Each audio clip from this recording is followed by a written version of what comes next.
Esto es Psicocine, un podcast donde el cine se analiza desde la mente y el alma.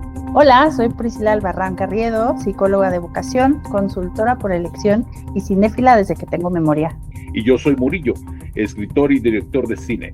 Me apasionan las historias y los personajes que las hacen posibles. Por lo que cada episodio exploraremos personajes complejos, emociones ocultas y trastornos que el cine pone o esconde en pantalla. Luces, cámara, conciencia.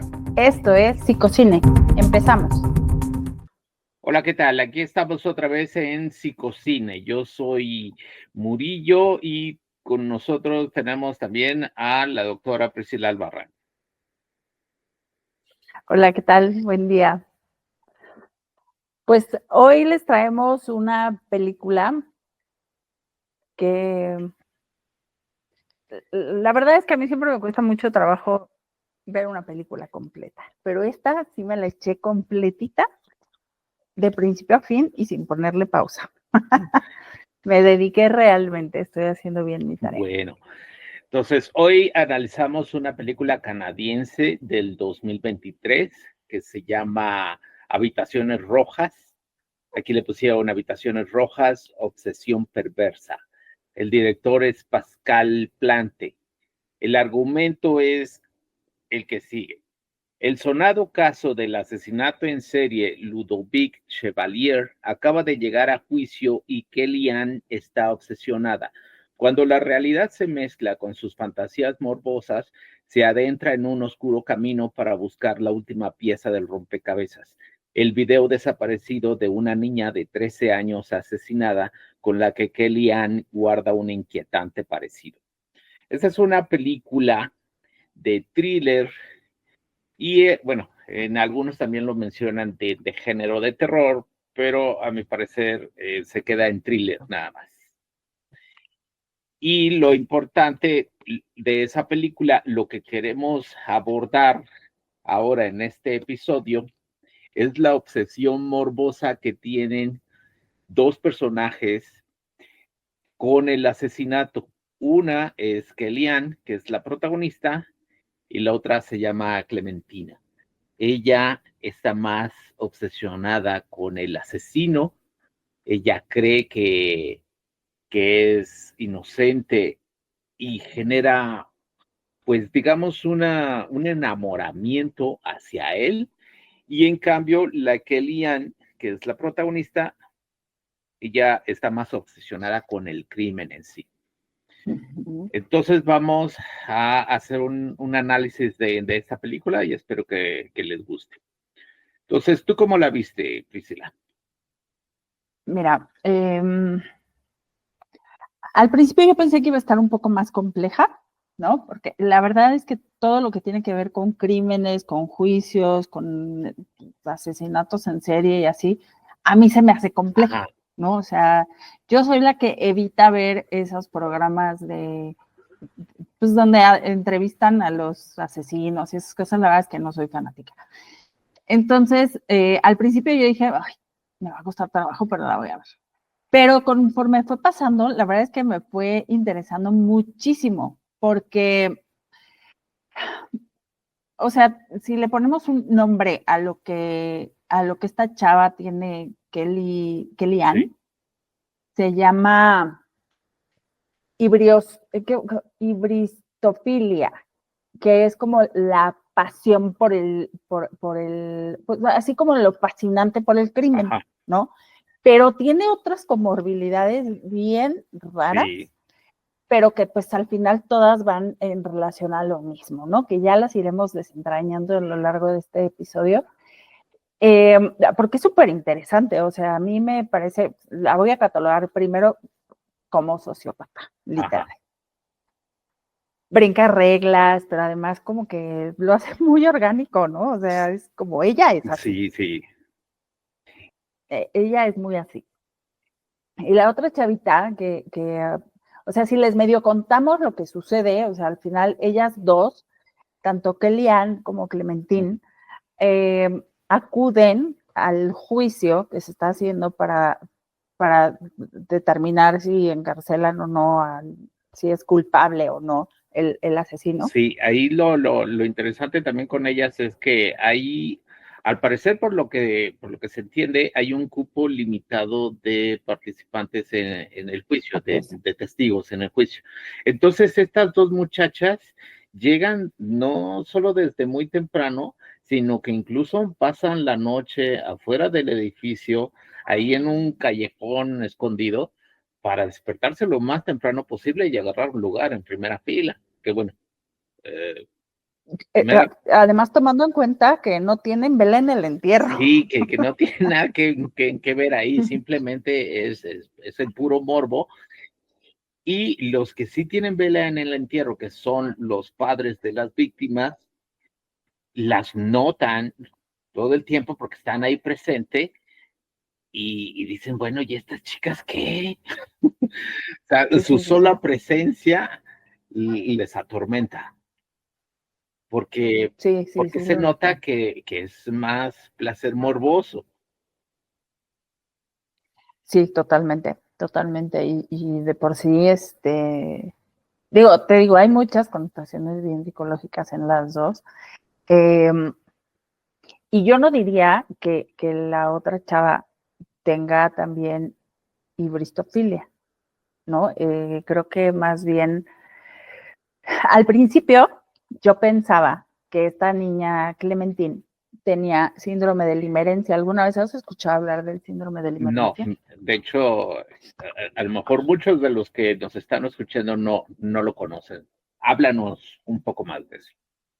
Bueno, el síndrome de limerencia es justamente como ese enamoramiento obsesivo por alguien, ¿no? Pero al punto de ansiedad porque esa persona te vea, te voltea a ver, te considere como parte de su vida, como que esté pendiente, o sea, es la erotización completa del pensamiento, o sea, está lleno de idealización, pero también de sexualización, pero también como esa desesperación de tener algo con esa persona que estás idealizando al máximo. ¿Okay? Es completamente obsesivo. Sí. Generalmente se da mucho en amores adolescentes, digamos, en gente muy inmadura emocionalmente. Sí. A la que sí podría decir que tiene un síndrome de limerencia como parte de toda su problemática mental patológica, es esta niña Kellyanne, ¿no? Porque ella sí totalmente se va a la erotización con el asesino, ¿no? Ajá. Pero al final, lo que pude ver más bien en Clementine, no tiene hibristofilia, esa madre, ¿cómo se llama? Hibristofilia, pero tampoco tiene ¿cómo se llama? Un síndrome de limerencia. Más bien Entonces, ¿qué es lo que podría tener? Lo que pasa es que esta niña es muy ingenua. Sí, porque ella sí está convencida de que el sospechoso es inocente y lo defiende a capa y espada, incluso a pesar de que la humillan en televisión. Pero porque además le faltan datos. O sea, es tan ingenua que ella agarró partido y dijo, no puede haber tanta maldad en alguien, ¿no? O sea, no. Entonces ella defiende eso, más que nada, como él quiere agotar todas las posibilidades de que hay una bondad en el mundo todavía, ¿no? Sí. Hasta que esta chava Kellyanne es la que le abre los ojos. O sea, literal le roba la inocencia enseñándole los videos de... Sí, porque para aquellos que no han visto la película, se menciona en el juicio, toda la película ocurre durante el juicio, y en el juicio mencionan de que hay unos videos de evidencia de tortura del hombre hacia las víctimas, y son videos que duran entre 20 y 30 minutos de pura tortura que la venden por la red, en la dark web. Y, la subastan. Y esta muchacha, la de Clementine, es hasta que ella ve esos videos que reconoce que sí fue él. y ya deja de asistir en el juicio y se regresa a su casa, porque ella no vive en Montreal, que es donde ocurre la historia. Ella vive en otra parte y fue capaz de trasladarse con pocos recursos solo para estar en el juicio. Exactamente, y porque es muy diferente. Ella no idealiza al asesino como tal, pero sí de alguna manera lo cuida y lo defiende como esa parte de esperar a que no sea tan malo como todo mundo dice, ¿no? Entonces, ¿tú crees que no haya sido tanto por un enamoramiento hacia él, sino más bien hacia la inocencia que todavía pueda tener la gente? ¿O Sí, es que ella tiene muchísimos rasgos. A lo largo de la película podrían ustedes observar, el día que la vean, de verdad no se la pierdan, que ella es muy inocente y está completamente entregada le hacen preguntas, o sea, se le acercan los reporteros y ella habla y da su punto y defiende sin importarle, o sea, no tiene una estrategia, ¿sabes? O sea, ella habla, después están viendo un programa en donde están criticando al tipo y ella habla el programa y defiende y no le importa, o sea, y se lleva cualquier cantidad de insultos y de burlas y demás, pero ella tiene su punto supuestamente claro, porque no tiene una estrategia, no ve como las cosas como al margen, no piensa antes de actuar, vaya, es muy inocente. sí, y es muy impulsiva? Y tan inocente que va y se mete a vivir con la loca esta, porque sí está bien Sí, loquita. ella sí está loca, sí.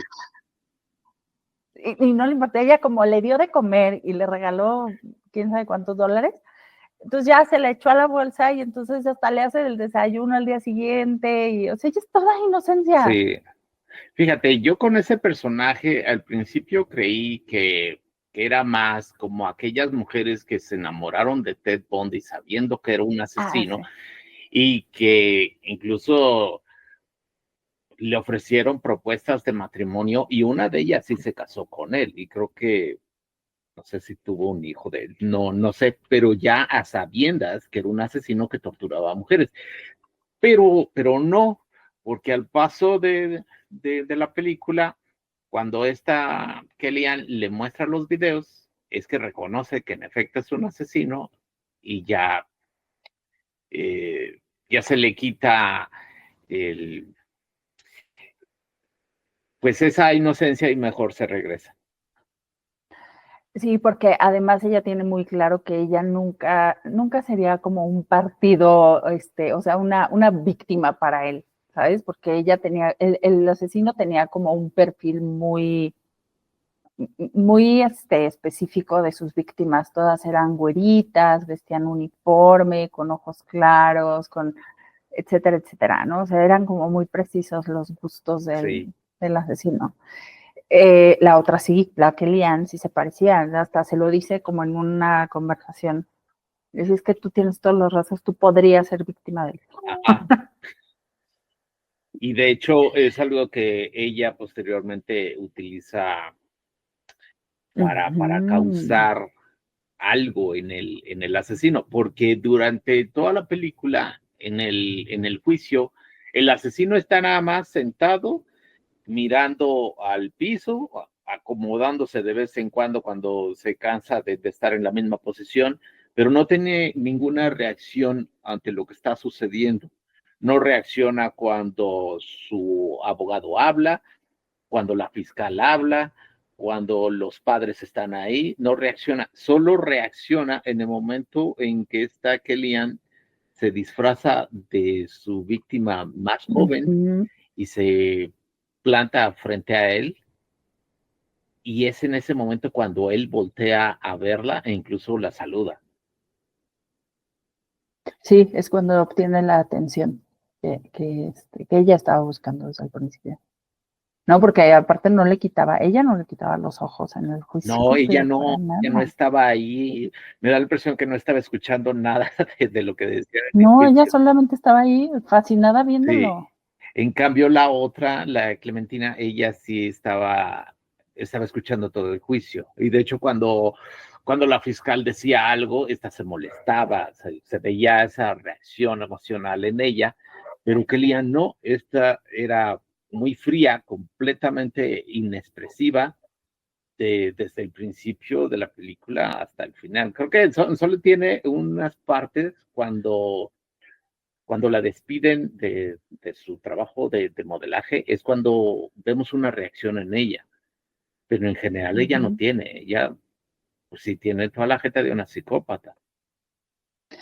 Es que ella tiene varias cosas que yo le noté, o sea, tiene un poquito tiene muchos rasgos narcisistas. A ver, vamos a hablar de ella y cuéntanos todo lo que, bueno, lo que viste que pueda tener o que tiene. Bueno, ella yo le vi el juego patológico, la ludopatía, ¿no? Ya ves que vive jugando póker. Sí. Pero porque es la única manera en donde tiene control. O sea, la lógica, el juicio lógico que tiene, la hace como controlarlo fácilmente. Entonces, es una necesidad de tener algo bajo control. Sí, porque además, ¿no?, ya tiene cierto patrón y ya sabe hasta dónde jugar para no perder dinero. Exactamente, porque al final el póker es una mezcla entre estrategia, azar, pero también es engaño, es esa estrategia manipuladora de el poker face, ¿no? Literal. Y Kellyanne lo que hace es buscar la manera de tener el control en ese entorno tan incierto para ella, ¿no? Al final también es como una manera de escapar emocionalmente pues de su vida tan aburrida que tiene, porque en realidad todo es plano en su vida. Sí. Hasta cuando llega un momento en la película en donde ya la corren de su trabajo porque ya está tan involucrada en el tema del asesino que deja de ir a trabajar. Bueno, más bien se expone a las cámaras y eso pues... Sí, eso causa pues un conflicto con la... En su trabajo. Con el... Porque ella es modelo. Y entonces tiene como un contrato exclusivo con una revista y entonces a la revista no le encanta que ande ahí exponiéndose. Ajá, exactamente, y la quitan era la figura portavoz de esa revista y cuando la otra sale, la notan los reporteros de que va al juicio todo el tiempo, la retiran porque no le conviene que asocien ese juicio con la marca. Exactamente. Tiene muchísimas patologías. O sea, yo le vi el rasgo narcisista, le vi también un poquito de obsesivo compulsiva, ya ves, tiene muchísimos rituales, no me toques, ¿no? O sea, se mantiene a lo lejos de la gente, un apego muy desorganizado porque, o sea, sí quiere como cercanía con alguien, pero a la hora que la tiene, es como de, ¿no? O sea, quítate. Sí, porque no le gusta ni que la toquen, no vi partes donde ella aceptara que la tocaran. De hecho, cuando alguien se acercaba a ella, se hacía a un lado, daba un paso atrás. Exacto. Eso es un rasgo muy del trastorno esquizoide, ¿no? Así como, sí, como esas, alejarse de la gente, ver el mundo desde afuera, siempre al margen, pero no te involucras, pero así. Eso es mucho rasgo esquizoide. Y pues el juego patológico, pero también, o sea, es que tiene muchas, ¿no? O sea, es hacker, Sí. ¿Cómo se llama? Pues esta como Alexa que tiene. Sí, súper exclusiva. Una inteligencia artificial que al parecer es la única con la que en realidad tiene contacto. La que... Sí, exactamente. Es con la que conversa, la que es su asistente, le pide todo. Y sí está... Sí, está muy disociada del mundo. O sea, habita un mundo en donde no se involucra, ¿no? Además de que, bueno, ella se mete en la dark web. Bueno, es que existe la deep web y la dark web. Yo honestamente no sé la diferencia, pero al parecer... Pues la perversidad, ¿no? Al parecer, entre más perverso es el asunto, es dark web. Más dark. Entonces, ella va por los dos, está en la deep web y al mismo tiempo se mete a la dark web, a la dark web, porque es ahí donde están vendiendo los videos de la tortura de crímenes de estos, y es ahí. Claro, es que había solamente había 2 videos que habían sido encontrados y era donde estaban ellos trabajando el juicio, ¿no? O sea, exactamente. Pero faltaba uno. Faltaba uno, porque eran 3 víctimas. Los otros 2 videos, ella ya los tenía, no nos dicen cómo los consiguió, pero es muy probable que los haya comprado también en la dark web. Al paso de la historia, ella compra el video que ponen en subasta la trata esta de asesinos, de lo que sea, la trata de crímenes, y lo compra una cantidad bastante fuerte. Lo compra con bitcoins que ella consigue en el juego. Pero si lo traducimos, creo que el video lo compra a 400,000 euros, una cosa así. Sí. Y ahí hay algo interesante con respecto a esos videos. ¿Tú cómo ves la fascinación de ella por esos videos? Y yo te digo lo que yo vi. Pues es parte de la hibristofilia. Esa y la necesidad de poder, de control, pero fíjate, o sea, yo ahí vi mucha ambivalencia, pero al mismo tiempo es parte de su patología el pasarse del otro lado, ¿no? El desbordar su empatía a tal punto de convertirse en la víctima, ¿no? Porque se disfraza de la víctima e incluso consigue la manera de entrar a la casa donde vivía la víctima para tomarse una foto en la cama de la víctima, pero a partir de estos videos, pues ella logra esa empatía, ¿sabes? O sea, ese meterse que eso es lo que hacen las parafilias, al final de cuentas, o sea, el colocarse del otro lado, porque pues de todo, ¿no? Pero, por ejemplo, el voyeurista necesita observar escondido a sus personas que espía, pero es como una forma de, imagínate que a mí me estuvieran viendo cuando me estoy vistiendo o cambiando de ropa o etcétera. ¿Me explico? No es por su propia satisfacción, meramente. No, tiene que haber esa desborde de empatía de colocarse en el lugar de la víctima. Es muy extraña la parafilia. Entonces, eso es lo que a ella le pasa con este video. En el momento en el que lo consigue, no, o sea, al final, yo no sé, ahí, y ojalá algún psicólogo también nos escuchara y pudiéramos debatir esta parte, pero justamente parte del narcisismo es el hecho de sentirse como tener el poder de la situación, porque pues al final les contaríamos el final, pero pues ella consigue desenmarañar toda esta situación. ¿Estamos de acuerdo? Pues mira, vamos a decir que posiblemente mencionemos spoilers. Ya, sí, claro. Si quieren verla y no saber el spoilers, adelántenle un poquito. Mira, yo lo que vi, a mí esa escena, ella ve el video, finalmente logra comprarlo, y algo que tiene esta película es que no muestra las escenas gráficas. Lo que muestra es la reacción de ella al ver el video. Tenemos un plano de close-up de ella mientras está viendo el video y se supone que el video fue grabado en un cuarto de color rojo. Así que la pantalla... Por eso breadcrumbs, ¿no? Así que el rostro de ella comienza a enrojecerse, pero con un filtro que llena toda la composición fotográfica de rojo, cada vez de un rojo más intenso.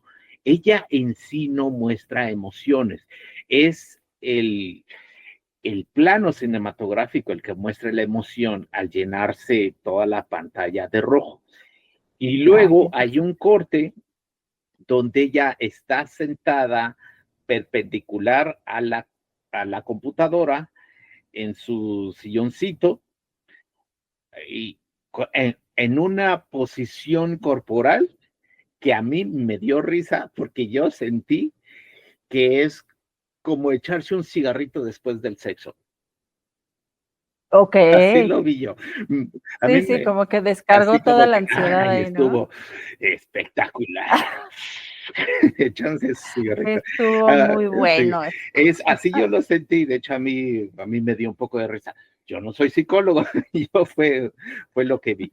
Y posteriormente, a partir de lo que ella hace con ese video y con el asunto de que ella se disfraza como la víctima de ese mismo video, de hecho se consigue una peluca rubia, se pone el mismo uniforme de la escuela a la que asistió y va al juicio y así se presenta, generando una reacción en este tipo,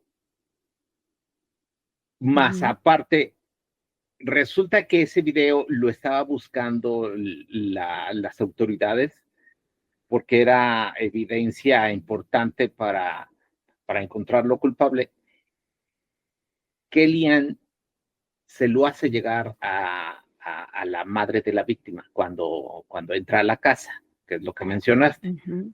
Bueno, yo Ujú. lo que sentí, desde un punto de vista que no soy psicólogo, es que me dio la impresión de que ella era una justiciera. Ella era como una vigilante, así como Charles Bronson en la película de Death Wish. Ella logró Mm. lo que las autoridades no pudieron y ella aportó la evidencia suficiente para que fuera encontrado culpable.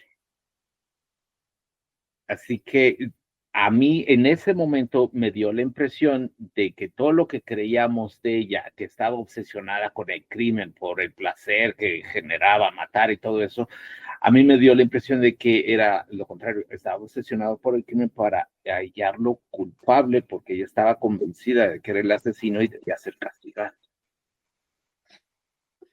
Es que ahí es en donde entra, te digo, lo que yo veo de rasgo narcisista, ¿sabes? Es O sea, con, otra vez estúpidos, yo les voy a enseñar cómo se sí, hace. a ver, vamos a desarrollar un poco más ese asunto narcisismo que está muy interesante. Ok, mira, ella, el tipo de narcisista que ella es vulnerable, ¿ok? Eh, Se le llama narcisismo vulnerable porque en realidad no es el típico narcisista que se coloca superior a los demás de forma abierta, vaya, o sea, ¿me explicó? Va así como muy, muy en silencio, muy en secreto. Digo, sí se le nota un poco el tema como histriónico, digamos, el hecho de ser modelo. Y no, yo no estoy diciendo que todas las modelos sean narcisistas, ni mucho menos, Ajá. ¿no? Pero ella se le nota que, o sea, lleva una vida muy apartada de los demás. Ahí ya hay un hecho de yo no me mezclo, ¿sabes? Sí. Yo no me mezclo con cualquier persona. Y se mantiene serena, callada, alejada, controladora, digamos, es muy retraída y controladora, observa, analiza, primero observa el contexto antes de hacer algo, ¿no? Se infiltra, se mimetiza, primero domina el entorno para después saber dónde moverse, cómo moverse y romper las reglas. Ajá. Eso es lo que yo vi, ¿no? Eh, Me parece a mí que su sociopatía es funcional, porque al final de cuentas es una persona que se mantiene dentro del Sí, mundo, o que sea, tiene un te digo, o sea, trabajo alejada, pero y cumple con exacto, ciertas funciones. Sí, es funcional. exactamente, digo, de por sí el póker para ella era trabajo, lo menciona como tal, Sí, para mí, y lo esto es suficiente para trabajo. no perder.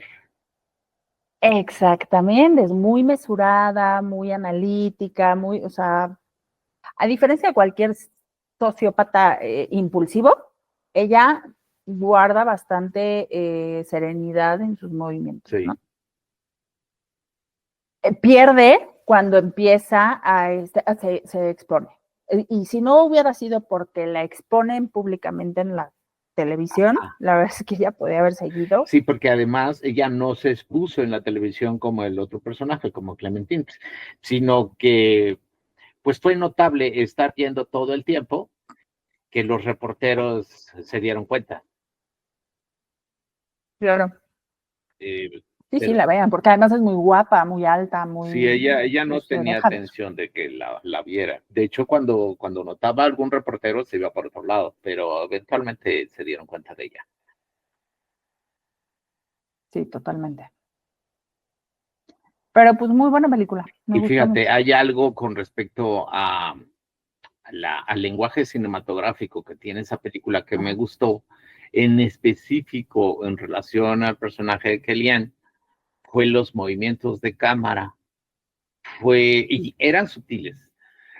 Por ejemplo, cuando ella, en la primera media hora más o menos, comienza a meterse en la computadora y reconocemos que ella es hacker y se mete en la Deep o Dark Web a revisar la casa de la madre de la víctima, el, los movimientos de cámara que luego empiezan muy planos, muy fríos, completamente sincronizados, eh, digamos, las dimensiones perfectas y todo, y de pronto la cámara se comienza a inclinarse para, para, para llegar a casi a los 90 grados, con un zoom in hacia la computadora, hacia sus manos y la musiquita. Eso da una sensación de que ella es un personaje tenebroso. En específico, lo hace cuando, cuando escucha que la madre de la víctima se queja de que hay chicas que están presentes en el juicio. Ella da un giro y la ve y sabe que está hablando de ella. Lo siguiente es empezar a buscar en Google, en Google Maps, en las fotos de Facebook y reconocer dónde vive esta señora. Y ahí Sí, genera en el espectador alarma, porque dice, entonces en cualquier momento la va a matar. claro. Y ¿Qué quiere? sí, ¿No? quiere venganza porque la otra la insultó ante cámaras. Y Sí. esa parte genera ansiedad. Eso me gustó y lo hace con un lenguaje cinematográfico sutil. Puras miradas. Sí, porque no se dice, pero se muestra. Sí. Porque además el personaje de Kellyanne habla muy poco y todo es una mirada fría, calculadora, inexpresiva, y eso genera más emociones. Y hay esas emociones de su personaje con la película y con el espectador que está teniendo una reacción con las emociones de ella. Eso está fabuloso. Sí, sí, me gustó mucho. ¿Sabes también por qué me gustó? Porque ya ves que yo tengo este temita de que yo veo una película y empiezo a adivinar lo que va a pasar y casi termino sabiendo el final. O sea, y esas películas yo ya sé que va a estar mala cuando yo ya sé el final y digo, ya lo sabía. Desde que empezó ya sabía cómo iba a estar. Sí, hay muchas que son así. De hecho, a mí me pasa como escritor, porque yo conozco la fórmula narrativa, la estructura de los tres actos. Hay películas que a los 5 minutos ya puedo reconocer todo. Justamente. Y esta no, esta me dio muchas hipótesis. O sea, en algún momento por mi cabeza pensé, pasó por mi cabeza que a lo mejor la mamá había matado a la hija y que el tipo sí era inocente. Yo llegué a pensar que había sido esta Kellyanne la que estaba metida Claro. en eso cuando empezó a investigar dónde vivía la mujer. ¿Sabes por qué? Yo me confundí también mucho porque así como dices de las cámaras, fue como una escena en donde están hablando de testigos y la ponen a ella. Yo digo, ándale, esta vio todo, esta sabe todo porque estuvo ahí o ayudó o algo así, ¿sabes? Ajá.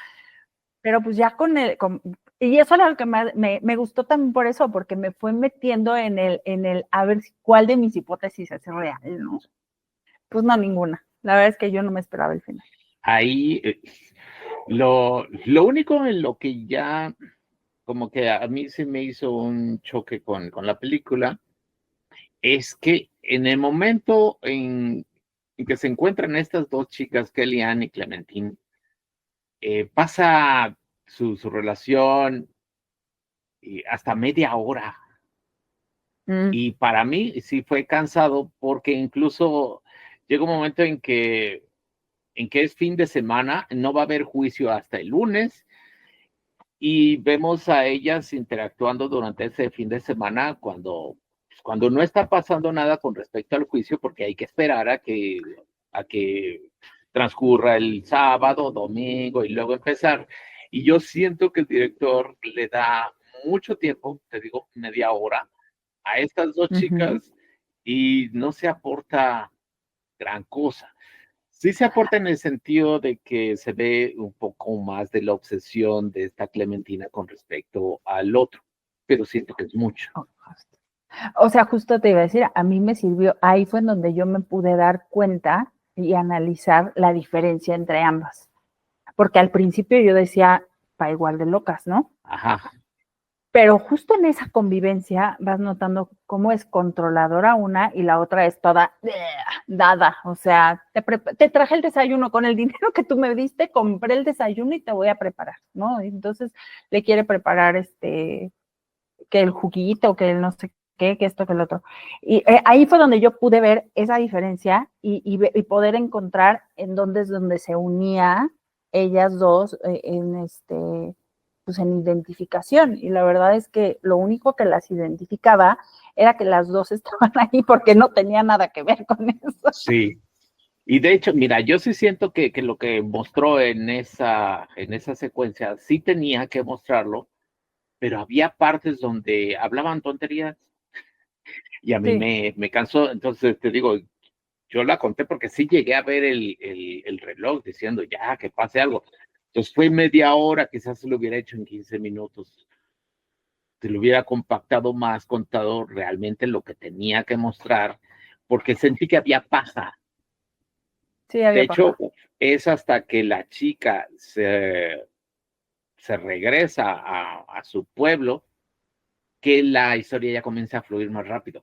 Y no estoy hablando de que sea una película con mucha acción, con rapidez, no, es una película lenta, con un ritmo suave, que se mantiene durante toda la película, que dura casi 2 horas, y en el momento en que la chica esta se regresa a su pueblo, el ritmo se mantiene suave, pero ya mostrando lo necesario.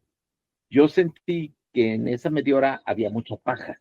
Se va la chica porque ya estorban sus conversaciones banales y ya no hay paja, ya todo es cinematográfico, es narrativo y se va a lo demás y todavía falta como una hora más o menos, o quizás menos. Quizás pero se va más rápido. Pero se siente siente más fluido precisamente porque ya está en el ritmo necesario, ya no está contando pájaros, es lo que yo sentí. Sí, totalmente. Totalmente, sí, me gustó mucho, la verdad. Sí, está bien.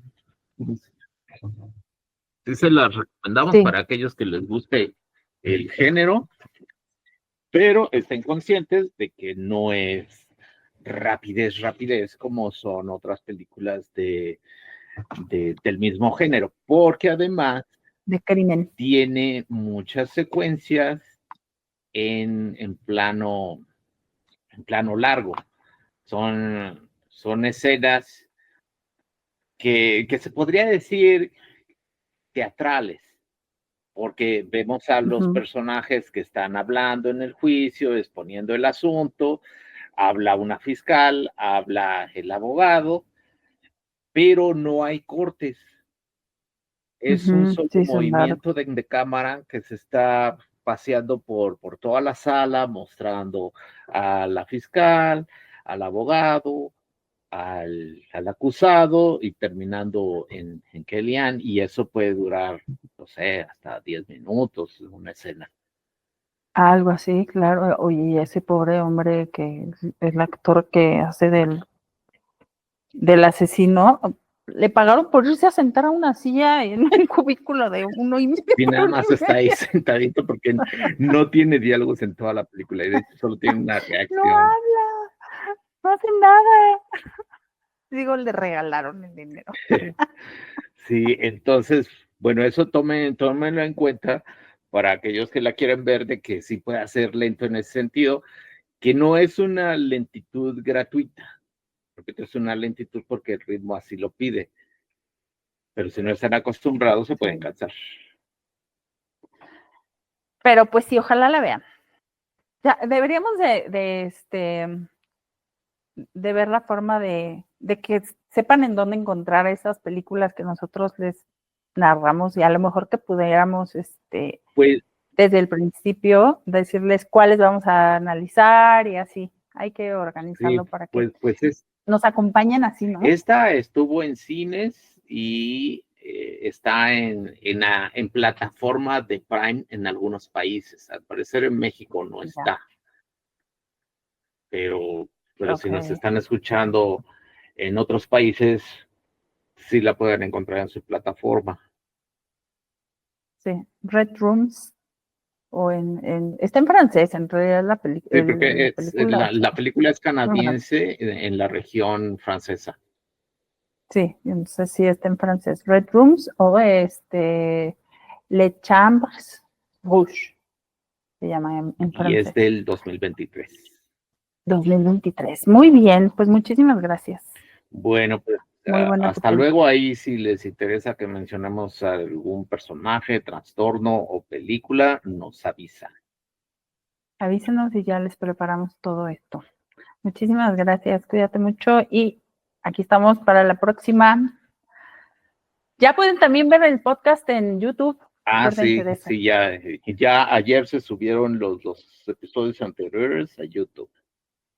Y ya próximamente también, en estos días. Bueno. Cuídense, bye bye. Hasta luego. Gracias por acompañarnos en este viaje al interior de la psicología. Esto fue Psicocine, donde cada historia tiene un personaje con una mente sorprendente por descubrir. Nos escuchamos en el siguiente episodio y recuerda, no todo lo que ves es ficción, algunas heridas son reales.